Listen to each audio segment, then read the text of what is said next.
हैं। सदगुरु महर्षि में ही परमहंस जी महाराज को कितने लोग जाने कि ये गुरु हैं, साक्षात ब्रह्म ही है? बता दीजिए हमको हाथ उठाकर। बाद में उनके पद प्रवचन से लोगों ने जाना, न तो बहुत ऐसे चेले चपाटे उनके निकले जो गुरुए के काल में गुरु को छोड़ करके चले गए, बहुत ऐसे है। हाँ, भगवान कृष्ण को गुरु नाम गुरु ईश्वर कृष्ण भागवत में लिखा है, लेकिन कृष्ण को कई लोग जान पाए, राम को ही कई लोग जान पाए। इसलिए गुरु का मर्म सब कोई नहीं। हाँ, गुरु की कृपा जिस पर हो जाए वही गुरु का मर्म को जान पाते हैं, और जब जान गए तो वो समर्पित भी हो जाते हैं, न तो बड़ा मुश्किल है। निजामुद्दीन औलिया का कहानी बहुत लंबी है। उनके 22 गुरु थे और सब कोई कहते थे मेरे गुरुजी मेरे गुरुजी। और निजामुद्दीन औलिया एक दिन परीक्षा की दृष्टि से 22 शिष्यों के साथ एक बेस्या के घर चले गए। अब बेस्या को पहले ही सिखा पढ़ा करके तालीम दे करके रखे थे कि हम जो जो कहेंगे वही वही तुम करना। जब 22 शिष्यों के साथ गए तो उनके घर जाते ही बेस्या ने पहले ही बिछावन उछावन सब लगा रखी थी। आइए आइए, आपका हम बहुत देर से इंतजार में कर रही थी। अच्छा, क्या आपके स्वागत सेवा में लावें? कहा कि आज मुझे शराब पीने की इच्छा है। अब देखिए, निजामुद्दीन औलिया कहते हैं कि मुझे शराब पीने की इच्छा है। और जो 22 चेले थे कहा कि गुरुजी तो अनर्थ करने जा रहे हैं। चेला ये कह रहे कि दारू पीना है तो दारू के साथ तो मांस भी चाहिए, कबाब भी चाहिए, और फिर साथ रात भर पता नहीं कौन कौन मस्त मस्त मौज मस्ती लेंगे। और कहा कि आज मुझे यहीं रहना है। कहा कि हम तो बस यही चाह रहे थे कि आज रात हम दोनों यहीं पर बितावें। एक दो करके कहा कि हम लोगों ने व्यर्थ जीवन गंवा दिया इनके पीछे में, ये खुद भ्रष्ट तो हम लोग भी भ्रष्ट हो जाएंगे। ना ना ना, अब हमें भ्रष्ट नहीं होना। और एक दो करके वो चले गए अंदर और 21 शिष्य भाग गए, बच गए एक, उनका नाम अमीर खुसरो है। कोई कोई गुरु को पहचानता है, इसके मर्म को केवल हमारे जैसे या औरों जैसे व्याख्यान देने से गुरु को समझ गया है, ये कहना मुश्किल है। समझ गए। और सुबह निजामुद्दीन औलिया जब निकले बाहर तो देखते हैं अमीर खुसरो खड़ा हाथ जोड़कर। कहा कि तुम और सब कहाँ गए? कहा कि वो तो सब भाग गए। कहा तुम क्यों नहीं भागे? कहा कि मैं भी भाग जाता। तो फिर क्यों नहीं भागे? कहा मैं नजर दौड़ा कर देखा जगत में, कहीं आपके सिवा आश्रय नहीं है।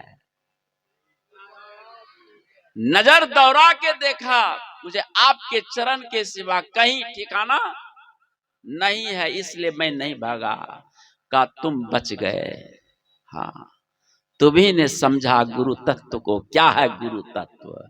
लोग रंगीन चश्मा पहनकर गुरु को समझना चाहे नहीं समझ पाएंगे। विषय के चश्मा, रंगीन चश्मा, बहुत तरह की बात है। ठीक है, इसलिए गुरु की कृपा से कोई कोई बिरला शिष्य ही गुरु को समझ पाता। जो गुरु को समझा वो परमात्मा को समझ गया। जो परमात्मा को जाना वो गुरु को जाना। यथा गुरु तथा ईसा, यथा ईसा तथा गुरु। ये आपके उपनिषद में है, वेद में है कि जैसे गुरु हैं वैसे ईश्वर हैं, जैसे ईश्वर हैं वैसे गुरु हैं। दोनों में कोई अंतर नहीं है। गुरु में 2 अक्षर है, गु और रु। गुकारस्तु अंधकारो अस्ति रुकारस्तेद उच्यते अज्ञान ग्रासकम ब्रह्म गुरुरेव न संशयः। कि गुकार का अर्थ होता है अंधकार। आंख बंद करते हैं, क्या दिखता है? अंधकार। ये गुरु का रूप है। इसी को अन्य शब्दों में आप जानना चाहें तो इसको प्रकृति बोलते हैं, माया बोलते हैं, अविद्या बोलते हैं, अज्ञान बोलते हैं, अज्ञान, अंधकार को। इतने पर्यायवाची इनके शब्द हैं गुरु, गु शब्द के। और वहीं पर आप ठहरे रहिए, स्थिर रहिए, अपनी सूरत को कायम रखिए। तो रुकारस्ते उच्चते, दूसरा अक्षर है रू। रू का अर्थ होता है प्रकाश। वो प्रकाश भी आपको मिल जाएगा। और ये प्रकाश स्वरूप वो गुरु का ही स्वरूप है, किसी अन्य का स्वरूप नहीं है। प्रकाश भी गुरु का स्वरूप है, अंधकार भी गुरु का स्वरूप है। ये हमें जानना चाहिए। मान लेते हैं अंधकार प्रकाश रूपी गुरु आपको मिल गया, लेकिन शब्द रूपी गुरु नहीं मिला है, तो यह नैया भवसागर में आपकी डगमग कर रही है। इसलिए सत्संग योग में गुरु महाराज ने शब्द रखा है, शब्द गुरु केशो भजे उतरे भव जल पार। शब्द गुरु का मिलना बहुत जरूरी है। आप साधना करते हैं, यदि शब्द गुरु मिल गया तो भव सागर से ये नाव किनारा लग गई। यदि शब्द गुरु नहीं मिला, प्रकाश गुरु ही मिल गया, अंधकार गुरु मिल गया, और कोई गुरु मिल गया, तो अभी नैया मझधार में है। इसलिए शब्द गुरु की खोज अंदर करिए। अभी 7 गुरु सुन रहे थे, लेकिन 7 गुरुओं में गुरु 5 श्रेष्ठ कहलाते हैं। सबसे पहला गुरु है माँ बाप। माँ बाप सिखाते हैं, दादा दादी मामा मौसी, ये हम माता से बाप से सीखते हैं। इसलिए माता पिता का सम्मान आदर करना चाहिए, क्योंकि हम जो भी भाषा मेरी माँ जानती है वही भाषा हमें सिखाती है। इसलिए सबसे पहला गुरु माँ है। गुरु वो परमात्मा माँ के रूप में अवतरित हुई है, और उस माँ का आदर सम्मान करना चाहिए। जब बूढ़े हो जाएं, उनके वस्त्र साफ करना चाहिए, उनको भोजन बना के खिलाना चाहिए, उनकी जो इच्छा हो इच्छा की पूर्ति करना चाहिए। और वही वो बेटा है, वही उनके पतहू है। यदि नहीं इच्छा की पूर्ति करते हैं, सेवा नहीं करते हैं, तो आप बेटा कहलाने योग्य भी नहीं है। आगे चलते हैं शिक्षा गुरु, जिसके पास जितना ज्ञान होता है और उसके पास नम्रता के साथ हम उस ज्ञान को ग्रहण कर लिया, तो जहां भी कोई मिले वो मिले तो उनका आदर सम्मान करना चाहिए, क्योंकि हमने उनसे ज्ञान सीखा है। चौथे गुरु हैं दीक्षक गुरु, जो दीक्षा देते हैं उनका भी आदर सम्मान करना। वो दीक्षा देने का मतलब प्रतिनिधि करते हैं। गुरु हमारे संत मत में सदगुरु महर्षि में ही परमहंस जी महाराज हैं, लेकिन उनके ज्ञान का प्रतिनिधि करने वाले सैकड़ों लोग हैं। और यदि वो अपने झूठे स्वांग कर ले कि मैं ही गुरु बन गया, तो समझ लीजिए ऐसे लक्कर पत्थर गुरु को छोड़ देना चाहिए। लक्कर गुरु हमारे संत मत में है। संत मत में लक्कर गुरु है सदगुरु महर्षि में ही परमहंस जी महाराज।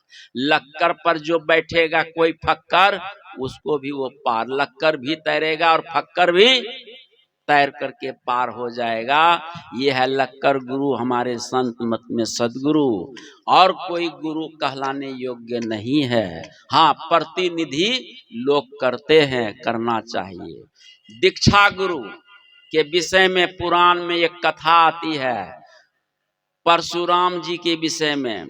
परशुराम जी ने 21 बार क्षत्रिय विहीन इस धरती को किया है, और उनके पितर पूर्वज लोग दुखी होकर परशुराम को कहा, परशुराम इस कुकृत्य से तुम उपराम हो जाओ, निरपराध क्षत्रियों को मारकर और पृथ्वी को तुम रंगा रहे हो और खून की नदी तालाब भर रहे हो, ये करना उचित नहीं।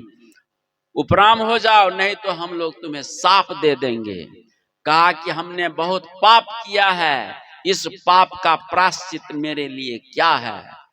तो पूर्वजों ने, पितरों ने परशुराम को कहा कि तुमने सचमुच बहुत पाप किया है, हत्याएं की है, इस पाप का प्रायश्चित तुम्हारा दीक्षा गुरु है भगवान शिव, जाकर उनका दर्शन करो, सब पाप को धुल दो, साफ कर लो। और इष्ट गुरु है उनके विष्णु। परशुराम जी वहां से आदेश लेकर और फरसा को छोड़कर मलयाचल पर्वत जाने से पहले कैलाश जाते हैं। दीक्षा गुरु का दर्शन कर अपने सब पापों से वह मुक्त होते हैं और फिर वह मलयाचल पर्वत जाते हैं। इष्ट देव गुरु पांचवा गुरु है इष्ट देव। जो हमारे संत मत का इष्ट देव गुरु कौन है? सदगुरु महर्षि में ही परमहंस जी महाराज। वैसे ही उनके इष्ट देव गुरु है विष्णु, और विष्णु के ध्यान में वो मगन हो गए। ये है तरीका। इसीलिए गुरु का आदर सम्मान करना चाहिए, अपमान कभी नहीं करना चाहिए। गुरु आवे तो उनका सम्मान के लिए उठ के खड़े होइए, आदर दीजिए, सम्मान दीजिए, मधुर भाषा से प्यार से बातचीत करिए। यदि आप उदंडता के साथ करते हैं तो आपको पाप भी लगेगा। इंद्रद्युम्न नामक राजा शिव जी के मंदिर में बैठे थे। अगस्त जी अपने शिष्यों के साथ आ रहे थे और उन्हीं का शिष्य है इंद्रद्युम्न राजा। गुरु को देखकर इंद्रद्युम्न राजा नहीं उठा, हिला तक भी नहीं। अगस्त जी को क्रोध आ गया, कहा कि मेरी ही कृपा से इसको राज मिला है, धन मिला है और ये जमानी सुंदर मिली है, और मेरा ही अपमान करता है। क्रोधावेश में अगस्त जी आकर उन्हें शाप दिया कि गजह भव, माने हाथी हो जा। अब इंद्रद्युम्न नामक राजा कांपने लगे कि अब तो हमको हाथी बनना पड़ेगा। गुरु कठोर भी होता है तो उतना ही कोमल होता है। कैसे? नारियल के तरह। नारियल बाहर से बड़ा कोमल होता है और भीतर से उससे अधिक कोमल होता है। वैसे ही गलत काम करने के समय में यदि शिष्य को देख लिया तो नारियल के छिलके के तरह वो कठोर हो जाते हैं दंड देने के लिए। और जब उनकी मधुरता, उनका व्यवहार कुशलता को देखकर गुरु नारियल की गरी की तरह कोमल हो जाते हैं, दया द्रवीभूत होकर कृपा भी बरसाते हैं। याद रखिए। कहा कि ठीक है, मैं तुम्हें आशीर्वाद देता हूं, तुम्हारे उद्धार के लिए भगवान विष्णु का अवतार होगा और उनके स्पर्श से तुम्हारा उद्धार होगा। तो जरा विचार करिए। इसीलिए गुरु का अपमान कभी नहीं करना चाहिए। और गुरु हमसे कौन है? स्वामी रामकृष्ण परमहंस जी महाराज से पूछा था एक विद्यार्थी ने, कहा कि सुनो, जो अधिक जानते हैं उनके लिए मैं शिष्य हूँ, विद्यार्थी हूँ, कुछ सीखता हूँ उनसे, और जो कम जानते हैं तो उनके लिए मैं गुरु हूँ, शिक्षक हूँ। तो हर व्यक्ति गुरु है, हर व्यक्ति शिक्षक है, हर व्यक्ति विद्यार्थी है। याद रखिए, इस सृष्टि में कोई सर्वज्ञ गुरु के सिवा नहीं है। कोई समझ ले अपने आप को सर्वज्ञ तो समझ लो उसके जैसा मूर्ख कोई नहीं है। याद रखिए, कोई मूर्ख वही मूर्ख है जो अपने आप को सर्वज्ञ समझा है और दूसरे को जो है नीच समझता है। सर्वज्ञ तो एक सदगुरु परमात्मा है और बाकी हम सीखते हैं और किसी को सिखाते हैं, बस इतने हैं, शिक्षक के तरह। तो इसीलिए गुरु का दर्जा बहुत ऊंचा है और गुरु सबने किया है। गुरु जिसके जीवन में गुरु नहीं, उनका जीवन अभी तक शुरू नहीं हुआ है। याद रखिए, जिनके जीवन में गुरु है उनको जीने की कला, व्यवहार की कला, यह लोग परलोक बनाने की कला उसमें आ गई है। और जिसके जीवन में गुरु नहीं आया है उनका जीवन तो यह लोग भी परलय के समान है, परलोक भी नरक के समान हो जाता है। इसीलिए गुरु आना बहुत जरूरी है। बादशाह अकबर ने बीरबल से पूछा, कहा कि बीरबल, भारत में गुरु की महिमा बहुत गाई जाती है और जिधर मैं जाता हूं उधर ही गुरु की महिमा को सुनता हूं। तो बताओ इसका रहस्य क्या है? कहा कि महाराज ये बहुत बड़ा प्रश्न है, इस रहस्य को जानना चाहते हैं तो 2 साल के लिए मुझे राज दरबार से अवकाश चाहिए। 2 साल के बाद मैं इसका उत्तर दूंगा, अभी नहीं। हर प्रश्न का उत्तर तुरंत नहीं होता है। बहुत ऐसे प्रश्न के उत्तर हैं तो जीवन लग जाते, अंतिम समय में कहीं उत्तर निकल आता है। कहा कि ठीक है, मैंने राज दरबार से तुम्हें 2 साल के लिए अवकाश दिया। और बीरबल गांव में गया, 1-2 बच्चे को उठाया, छोटा छोटा बच्चे को। एक बच्चा को जंगल में रखा और एक बच्चा को एक किसी गुरु के पास में रखा। 2 साल तक वो गुरु जो जो बोलते थे, जो जो सिखाते थे, एक एक अक्षर सीख करके वो विद्वान हो गया 2 साल में। और एक बच्चा जंगल में है, कोई टीचर नहीं है, कोई गुरु नहीं, कोई मास्टर नहीं उसके जीवन में। जैसे जंगल में जानवर रहता है उसी तरह से वो दोनों बच्चे को 2 साल में लेकर के बादशाह अकबर के दरबार में पहुंचे। अब पहुंचते ही तो जो 2 साल टीचर के पास रहा है वो सौम्य मूर्ति होकर के बैठा हुआ है। और जिसके पास गुरु का ज्ञान भी नहीं, एक अक्षर का ज्ञान नहीं है, वो कभी सिंहासन पर चढ़ जाता, कभी डाल पर चढ़कर डाल तोड़ देता, कभी उछलता, कभी कूदता, बड़ी शरारती मने काम करता। तो अकबर ने पूछा कि बीरबल, तुम्हारे पास एक बच्चा बैठा है, बड़ा सौम्य भाव से बैठा है, और ये बच्चा जानवर की तरह उछलता कूदता है, डाल तोड़ता है, न जाने क्या क्या शरारत यहाँ पर कर रहा है। कहा कि महाराज 2 साल पहले आपने प्रश्न किया था कि भारत में गुरु की महिमा बड़ी गाई जाती, बड़ी प्रशंसा होती है, बस यही उत्तर है दोनों। ये जो डाल तोड़ रहा, उत्पात मचा रहा, उपद्रव खड़ा कर दिया है, इसके पास कोई गुरु का, कोई मनुष्य का ज्ञान नहीं है। जंगल में जैसे जानवर ज्ञान विहीन व्यवहार करता है, वैसे ये जानवर है। मनुष्य तो जरूर है, जानवर के तरह है।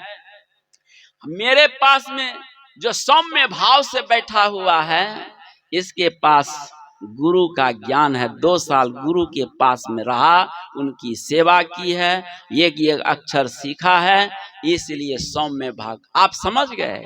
कहने का मतलब है कोई वही आदमी ईश्वर आराधना कर सकता है जो गुरु की संगति करता है, गुरु का ध्यान करता है, या गुरु का ज्ञान लिया है, उस ज्ञान के आदेशानुसार जो चलता है, वही अपने आप को जान सकता है, अपने आप को पहचान सकता है, अपने अव्यक्त को व्यक्त कर सकता है। अपने को जो अव्यक्त है वो व्यक्त कर सकता है, ध्यान के द्वारा कर सकता है।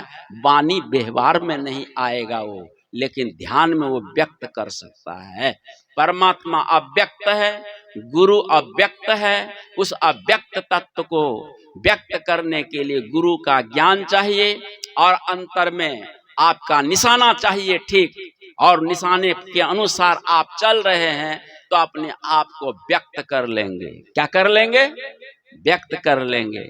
और आपको हम बता रहे थे शुरू दिन में ही कि एक वैज्ञानिक आया महात्मा जी के पास, कहा कि भगवान आप दिखाते हैं, कहा कि आप हमको दिखा दीजिए। कहा कि अच्छा उम्र कितनी हुई है? कहा 55 साल। कहा 55 साल हुई है, आईना देखते हो? कहा कि हाँ। किसको देखते हो? कहा कि अपने आप को देखता हूँ। कहा ठीक ठीक बताओ, तुम इसरो का वैज्ञानिक हो, उम्र 55 साल हो गई है, ठीक से बताओ, अपने आप को आईना में देखते हो तुम? थम गया, वो घबरा गया थोड़ा सा। कहा कि सच बताओ, अपने आप को तुम नहीं देखते हो, ये चेहरा को देखते हो, ढांचा को देखते हो, काला गोरा और चपटे गाल मुख आंख को देखते हो। अपने आप को जिस दिन तुम देख लोगे, जन्म मरण से तुम छूट जाओगे, अविद्या के पंजे से छूट जाओगे। अपने आप को देखने का तरीका संतों के पास में है और वो तरीका अपना करके अपने आप को देखने का प्रयास करिए। और जो अपने आप को पहचान लिया वही खुदा अल्लाह गॉड परमात्मा को जान लिया मेरे भाई। और दूसरे कहीं खोजने के लिए जाने का जरूरत नहीं है। और खोजता है अज्ञानी, ढूंढता है अज्ञानी, और अज्ञानी यहाँ वहाँ कल्पना करता है, लेकिन ज्ञानी कल्पनातीत रहता है। ज्ञानी तो कल्पना के बाहर, वो खोज है उनकी परमात्मा सदगुरु के इशारे पर वो चलकर अपने आप को दीदार करता है। तो गुरु की बात आप सुन रहे थे। गुरु ऐसे कई तरह के हैं। गुरु जीव को ब्रह्म बनाता है, गुरु गुरु बनाता है और चेला नहीं बनाता। गुरु क्या बनाता है? गुरु। पूज्य महर्षि संत साई स्वामी जी महाराज अभी पार्थिव शरीर में नहीं है, उनका वचन मेरे कान में गूंजता है। एक आम का पेड़ है और उसमें मंजर लगता है, टिकोला लगता है, और जब आंधी तूफान चलता है और उस आंधी तूफान में बहुत से मंजर झड़ जाते हैं, बहुत से टिकोले गिर जाते हैं, लेकिन जो टिकोला मंजर उस डाल को नहीं छोड़ता, पेड़ को नहीं छोड़ता, तो पेड़ क्या करता है? उस टिकोला को धीरे धीरे रस भर करके और धीरे धीरे और उसको बड़ा करके फिर पका करके फिर अपने आप से अलग करता है। ये गुरु का काम है। गुरु यही करता है कि वो टिकोला के तरह, मंजर के तरह आया है मेरे पास में, और धीरे धीरे ज्ञान सींच करके आचार विचार व्यवहार सुचाचार सदाचार शिष्टाचार सब ज्ञान धीरे धीरे दे करके और कच्चे से पक्का करके फिर वो अलग कर देते हैं। ये है गुरु का काम। गुरु का काम ये नहीं कि कान नाथ दिया, अब भैंसा बनो या जो बैल बनो, क्या बनो नहीं बनो, कान फूंक दिया, ऐसा नहीं करता। गुरु ज्ञान दे करके अपने जैसा बना लेता है। हाँ, गुरु गुरु बनाता है, चेला नहीं बनाता। गुरु गुरु बनाता, तैयार करता है। इसीलिए चेला भी वैसा होना चाहिए, नचिकेता के तरह।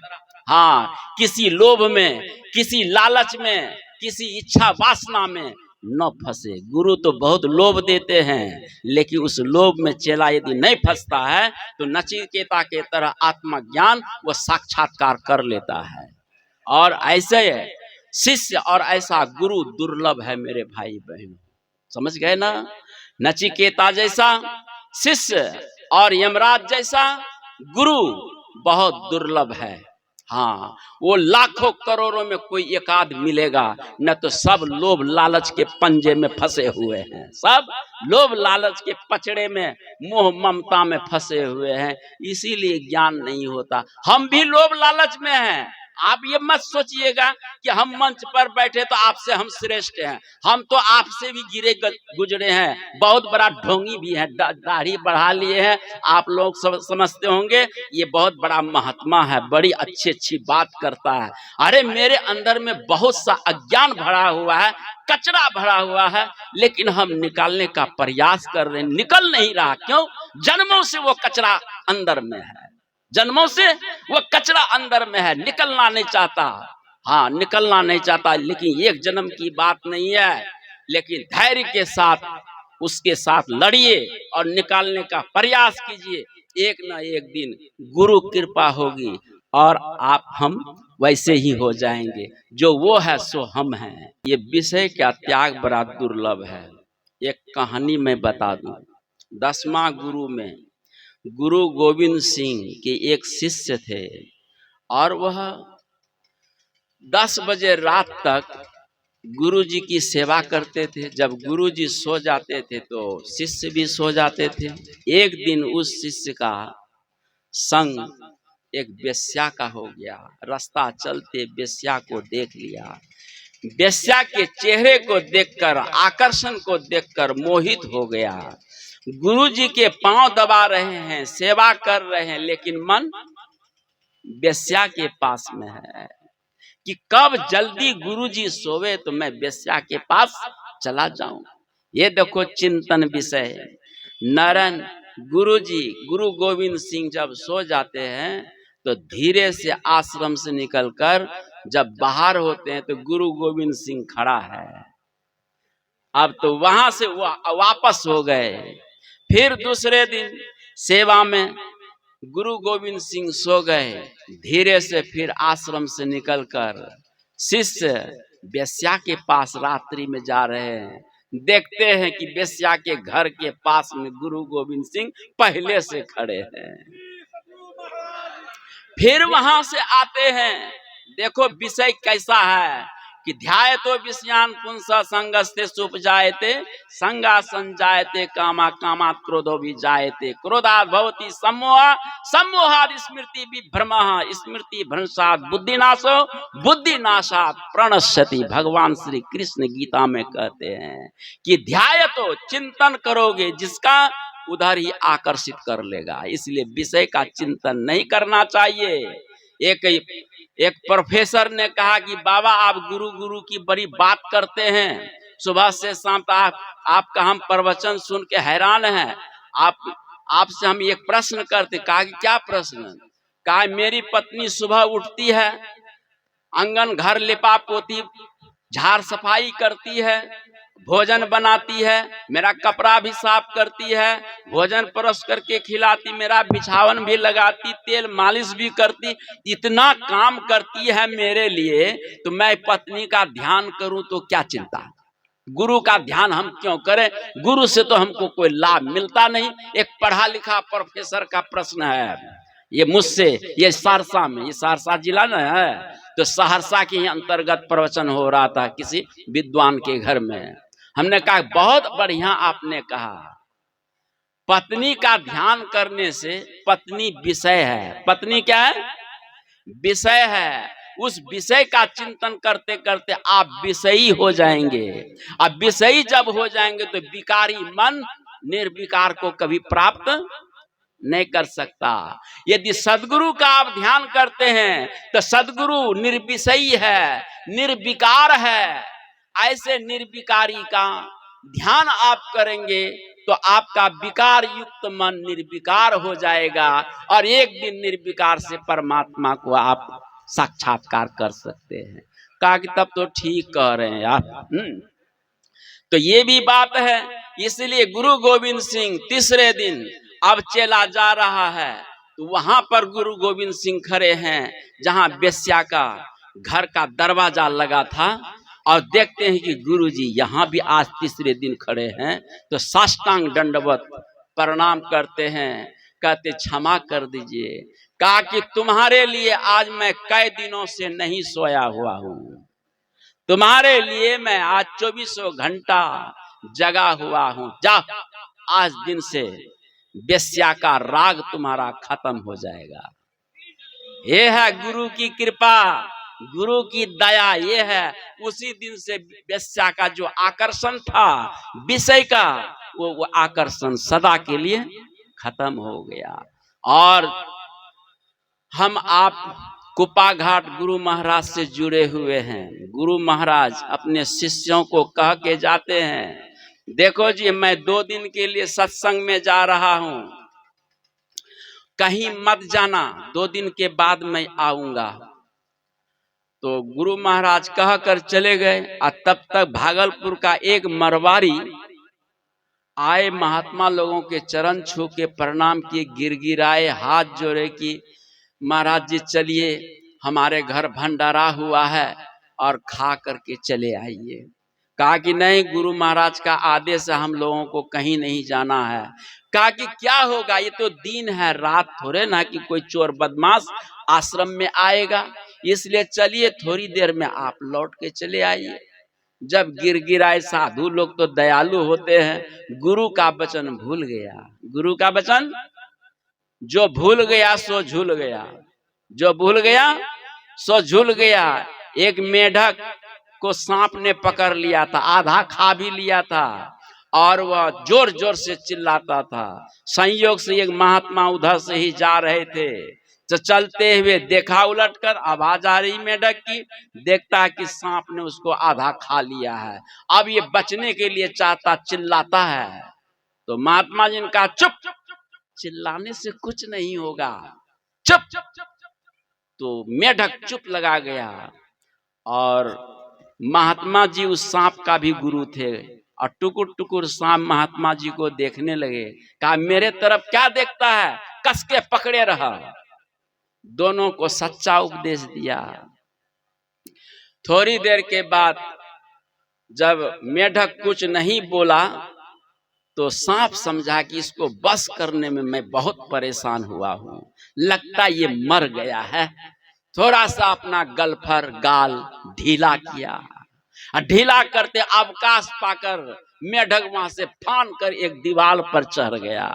उलट के कहता है मेढक, मैं मान गया तो फान गया, तो भूल गया तो झूल गया। मतलब क्या, मैं गुरु का वचन मान गया।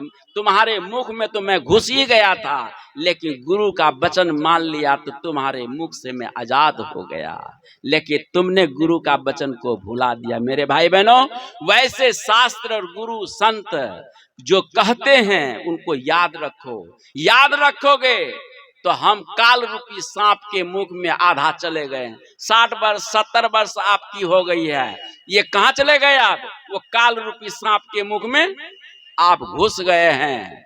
कोई 25 वर्ष है, कोई 30 वर्ष, कोई 40 वर्ष है, और कहाँ चले गए? ये काल रूपी सांप के मुख में घुस गए हैं। आप बचना चाहते हैं तो गुरु का वचन याद करो, नहीं तो भूलोगे तो फिर संसार में तुमको बार बार आना जाना पड़ेगा।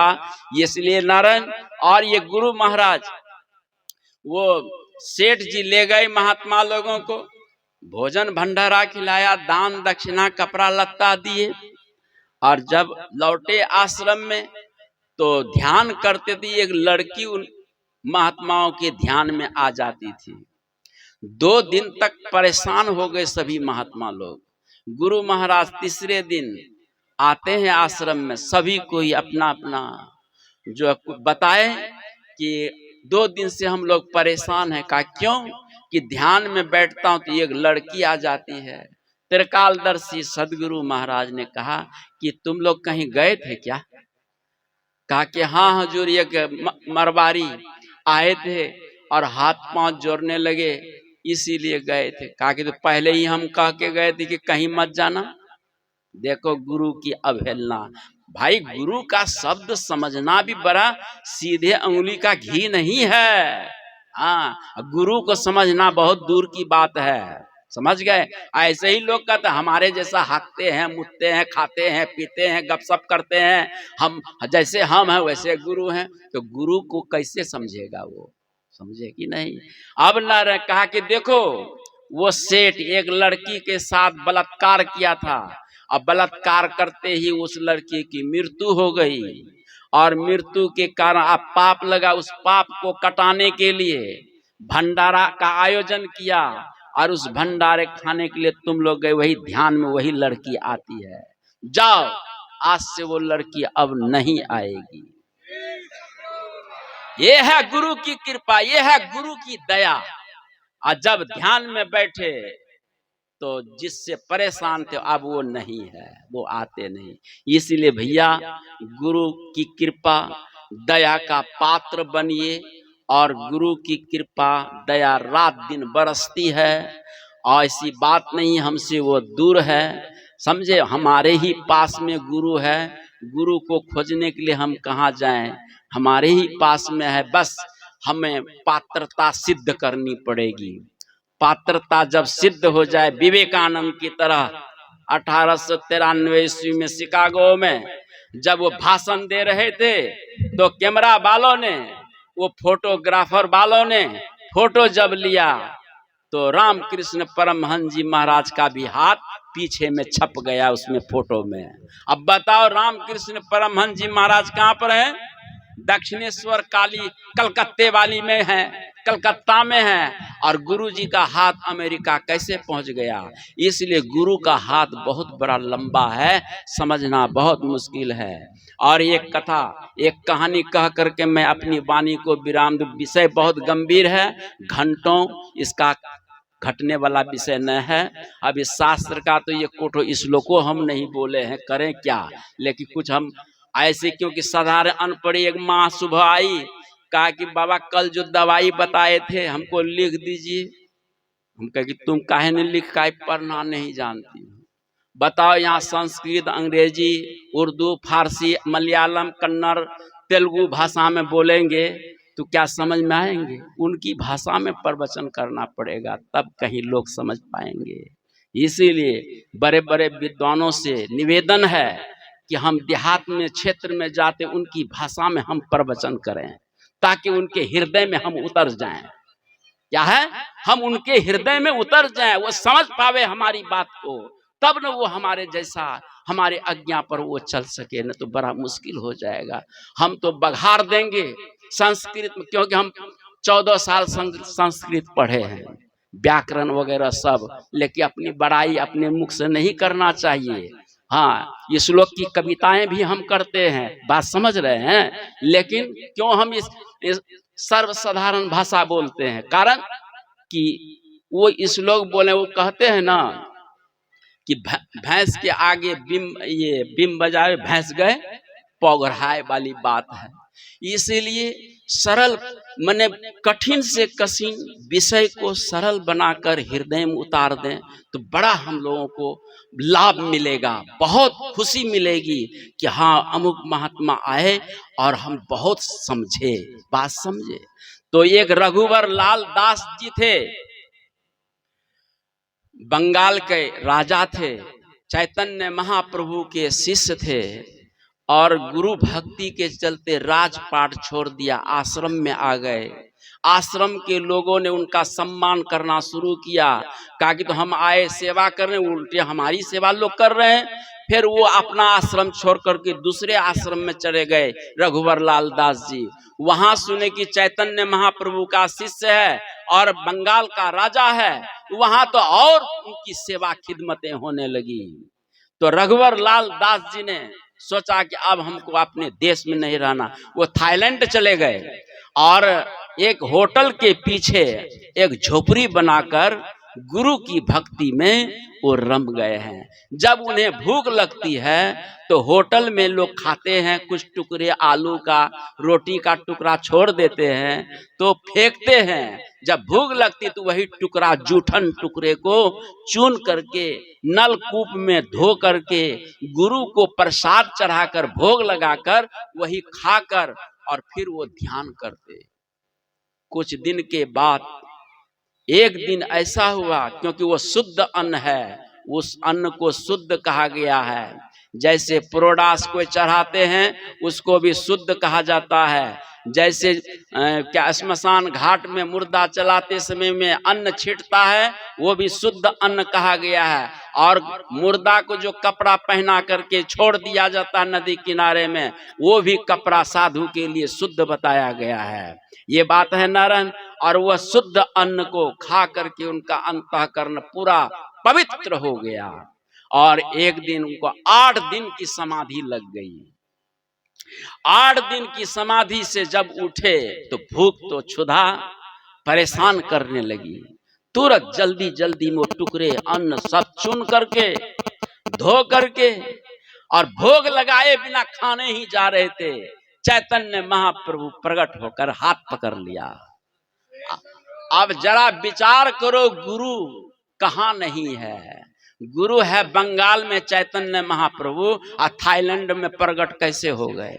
हाथ पकड़ लिया कि रघुवर तुमने 8 दिन से मुझे भूखा रखा है और भोग लगाए बिना तुम खा रहे हो। और उसी समय में रघुवर लाल को आत्म ज्ञान हो गया है, ब्रह्म ज्ञान हो गया है गुरु कृपा से। इसीलिए गुरु करुणा है ना, जब हम गुरु करुणा में उतरेंगे भक्ति में तो हम कहीं भी रहेंगे। कुप्पा घाट रहने की जरूरत नहीं है, कुप्पा घाट मेरे लिए सब जगह है। कहाँ है? सब जगह। गुरु केवल फोटो में नहीं, केवल कुप्पा घाट में नहीं। गुरु शब्द का अर्थ व्यापक होता है, विभु होता है। और उस विभु में हम जहां भी बैठेंगे गुरु हमारे वहीं पर है। बात समझ में आई? तो इस तरह से गुरु शब्द का अर्थ बहुत व्यापक है। गुरु और हरि, अभी गुरु महाराज के पद में सुने न, गुरु हरि चरण में प्रीति हो युग काल क्या करे। हरि और गुरु दो ही शब्द है, तीसरा कुछ नहीं है जगत में। हरि का ध्यान करो या गुरु का ध्यान करो, और दोनों का अर्थ एक है। हरि हिरिये धातु से व्याकरण में हरि शब्द निष्पन्न होता है, जिसका अर्थ होता हरति पापानि इति हरि, जो पापों को हरण कर ले। जिन हरि का ध्यान करने से, नाम स्मरण करने से वो भक्त के अंदर से सब पाप कलमश दोष मिट जाता है। और गुरु का अर्थ क्या है? तो गुरु निगरने धातु से, पाणिनि के धातु पाठ में गुरु निगरने धातु है, और उससे और गुरु शब्द बनता है। और गुरु का अर्थ होता है कि भक्तान दोषान पापान ग्रासेति निगलयति इति गुरु, मतलब जो भक्तों के दोषों को, पापों को जो निगल जाए, उसी का नाम है गुरु। मेरे भाई बहनों, तो गुरु और हरि का अर्थ अलग अलग नहीं है, एक ही समझो। दोनों हरि और गुरु एक ही है। उन्हीं का नाम शिव है, उन्हीं का नाम विष्णु है, उन्हीं का नाम ब्रह्मा है, उन्हीं का नाम इंद्र है, उन्हीं का नाम बावन नारद आदि इत्यादि है। बस अलग अलग नाम रूप दे दिया कि जैसे चीनी एक है और हलवाई अलग अलग मिठाइयाँ बनाते हैं, और कोई साधु बना दिया, कोई हिरण बना दिया, कोई भालू बंदर का मिठाई बना दिया, लेकिन सब में क्या है भैया? सब में चीनी ही चीनी है। बस वैसे ही गुरु एक तत्व है, और वो नाम अलग अलग रूप अलग अलग ग्रहण कर लिया, अलग अलग नाम रूप हो गया, लेकिन वस्तुतः गुरु एक है। उसको आत्मा भी संबोधन कर सकते हैं, गुरु शब्द से भी संबोधन कर सकते हैं। विषय वस्तु बहुत है, फिर अपराह्न काल मिलेंगे। बोलिए श्री सद्गुरु महाराज की जय।